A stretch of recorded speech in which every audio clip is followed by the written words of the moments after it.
Eschingen, une petite ville de la Forêt-Noire, une ville où était stationné depuis près de 70 ans le 110e régiment d'infanterie français. Mais l'heure de la dissolution a sonné, les militaires français ont plié hier leur dernier bagage et la ville perd du même coup 10% de la population. Cet au revoir a pour beaucoup un goût amer. Reportage à Donau-Eschingen signé Anne Maillet et Christian Klaus. C'est la fin d'une amitié vieille de 50 ans. Mardi, le 110e régiment d'infanterie de l'armée française a fait ses adieux à la ville de Donau-Eschingen dans l'ouest de l'Allemagne. Ouvrez le banc. Dans quelques instants, vous défilerez une dernière fois derrière votre drapeau. Le régiment stationné dans la ville depuis 1964 est membre de la brigade franco-allemande. Depuis plus de 20 ans, c'est ici que les soldats français et allemands donnent vie à ce projet politique. Avec sa dissolution, c'est une page qui se tourne, la faute aux contraintes budgétaires françaises. On ne clôt pas 300 années d'histoire comme ça sans une larme. Donc évidemment, il y a beaucoup d'émotions. Un certain regret de quitter cette ville qui nous était chère, et puis le bataillon allemand qui était colocalisé avec nous. La disparition du 110e régiment met un terme définitif à 70 ans de présence française en Allemagne. 800 soldats et leurs familles vont partir, ainsi que de nombreux employés civils très émus par ces adieux. J'ai fait toute ma carrière en Allemagne, ça fait 47 ans. Donc c'est vrai que c'est important. Et un beau régiment comme ici, ça fait mal au cœur de le voir, c'est fini pour lui, quoi. C'est par le 110 que j'ai pu vivre cette aventure allemande.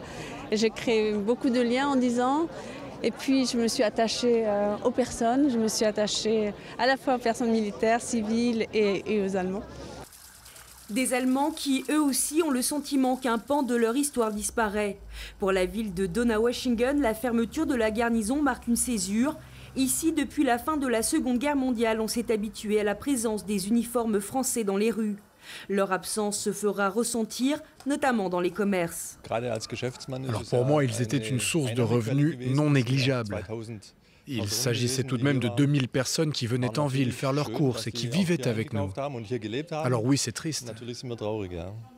Avec le départ des militaires français et de leurs familles, la ville se retrouve amputée de 10% de sa population. 2 écoles vont fermer leurs portes dans quelques jours et la municipalité devra gérer la reconversion de 15 hectares de terrain militaire. Le tout dans l'urgence car le départ du régiment a été annoncé en octobre 2013, il y a quelques mois à peine. Tout le monde a été pris de court, y compris le maire. Nous sommes 21 000 à Donau-Eschingen et perdre 10% de sa population du jour au lendemain, c'est vraiment un coup dur. Ça laisse des plaies béantes dans la ville, dans les commerces, dans l'industrie. Nous faisons face à de très nombreux défis désormais. À Donau-Eschingen, c'est une nouvelle ère qui commence après les adieux du régiment, tout comme pour la brigade franco-allemande. La cohabitation au quotidien se limitera désormais à l'échelle des états-majors ou encore sur le terrain, comme au Mali.